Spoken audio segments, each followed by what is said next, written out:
My name is Harold Whitman, and I'm 79 years old. I'm sitting alone in a quiet house, and I've come to realize that most of my life was shaped by fear. Not because I was weak, but because I thought fear was the sensible voice. At my age, the days don't rush anymore. They stretch. Morning light comes through the kitchen window slower than it used to, or maybe I just notice it more. I wake up early without meaning to. My body does that on its own now. I make coffee I don't really enjoy, and I drink it anyway because it gives my hands something to do. There are photographs on the walls, people I loved, some who loved me back, some who stopped trying, some who are gone.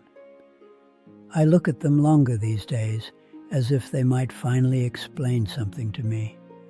I know how this ends. That knowledge settles into you when you reach this age. You don't panic about it. You just carry it, like a coat you never take off. I used to think I was being responsible, careful, thoughtful. I told myself I was choosing stability over chaos, safety over foolishness. I said no when other people said yes. I stayed when others left. I held back when something inside me wanted to reach forward. At the time, it felt like maturity. Now, it feels like fear wearing a respectable suit.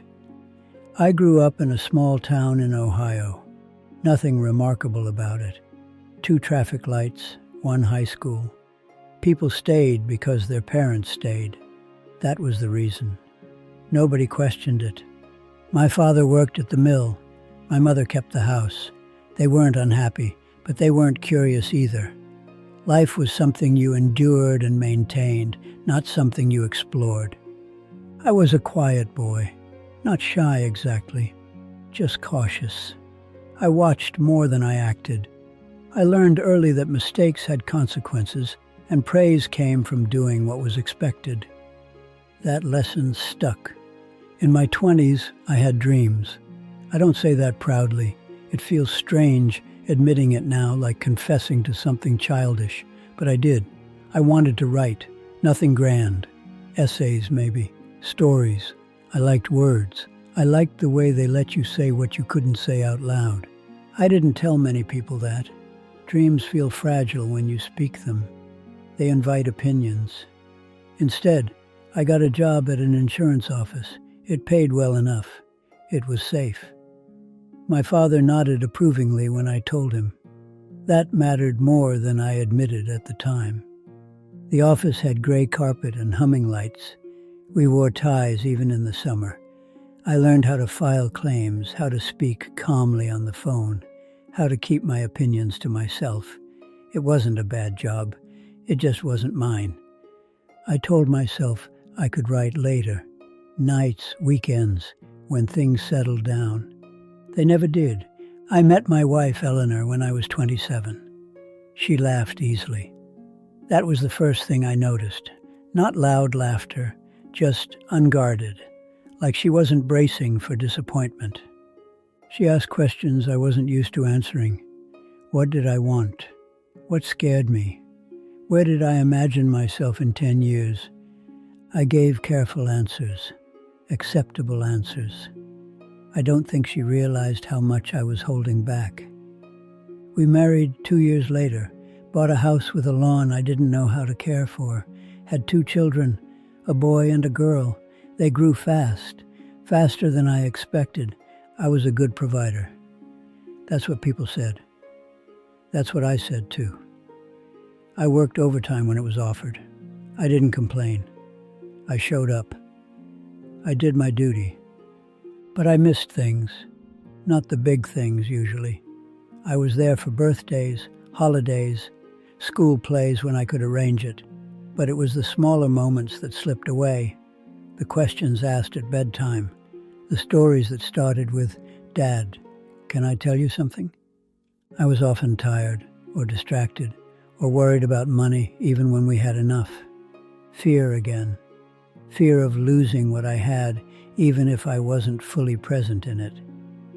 Eleanor noticed. She didn't accuse.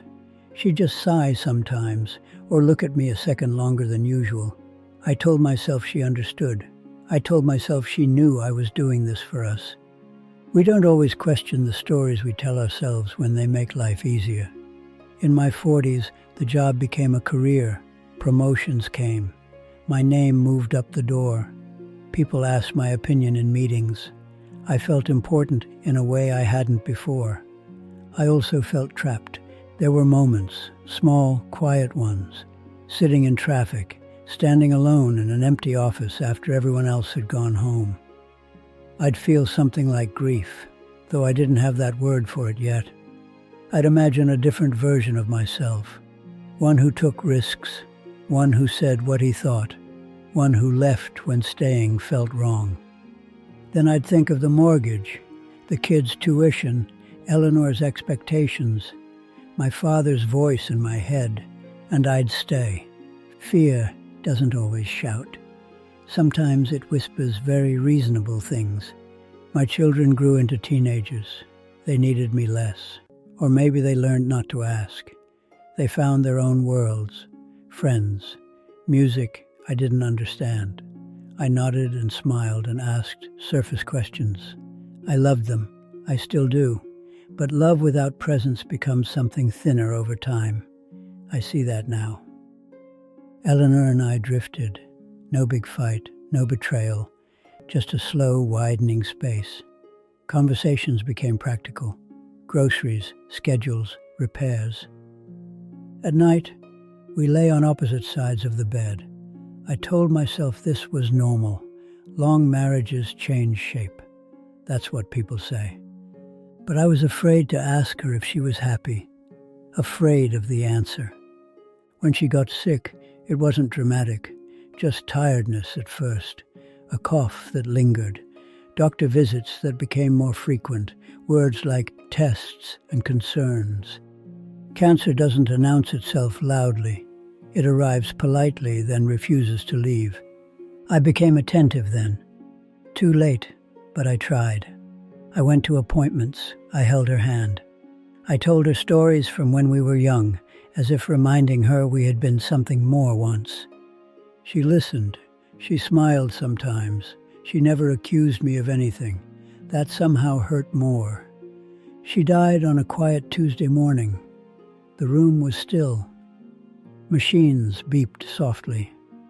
I remember thinking how ordinary it felt, considering how final it was. After the funeral, the house felt enormous.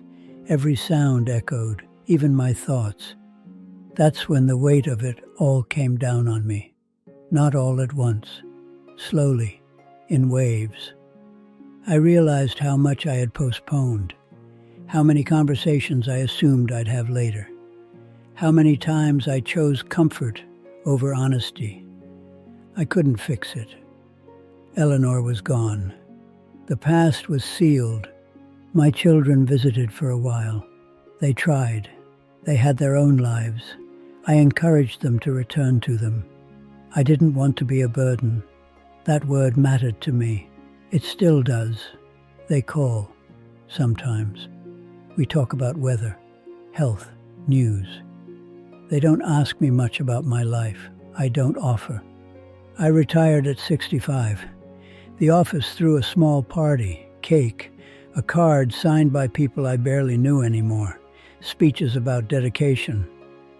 I went home early that day, sat in the living room, waited for something to happen. Nothing did. Without work, I didn't know who I was.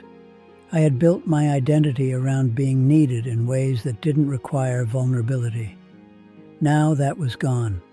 I tried hobbies, golf, woodworking, volunteering. They filled time, not the space.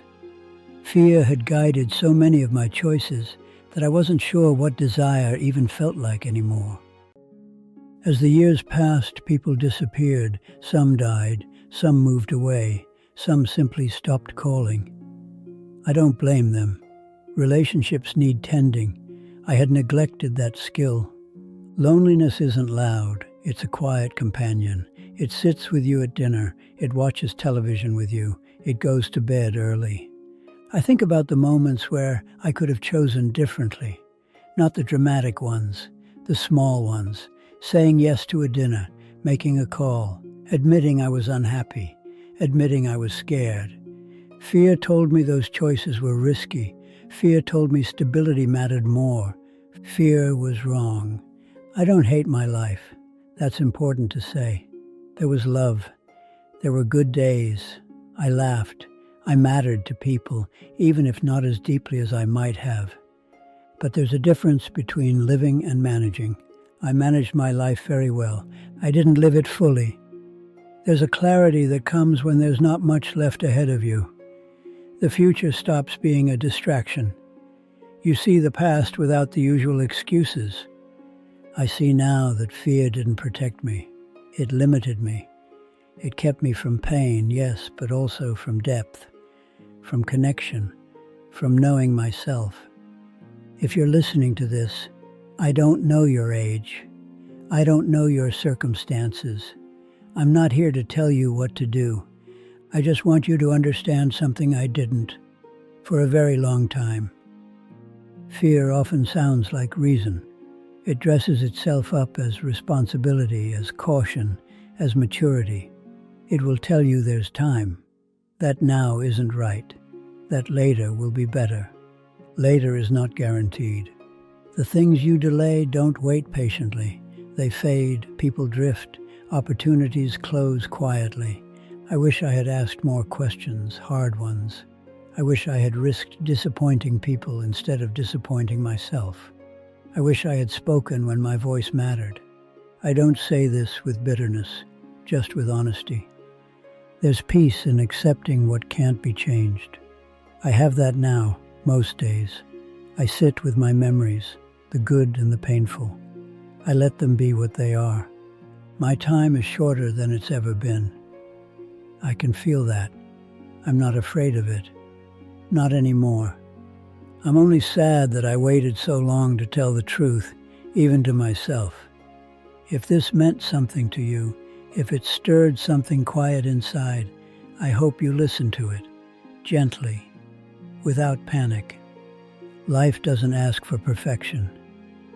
It asks for presence. I'm learning that at 79. I wish I had learned it sooner.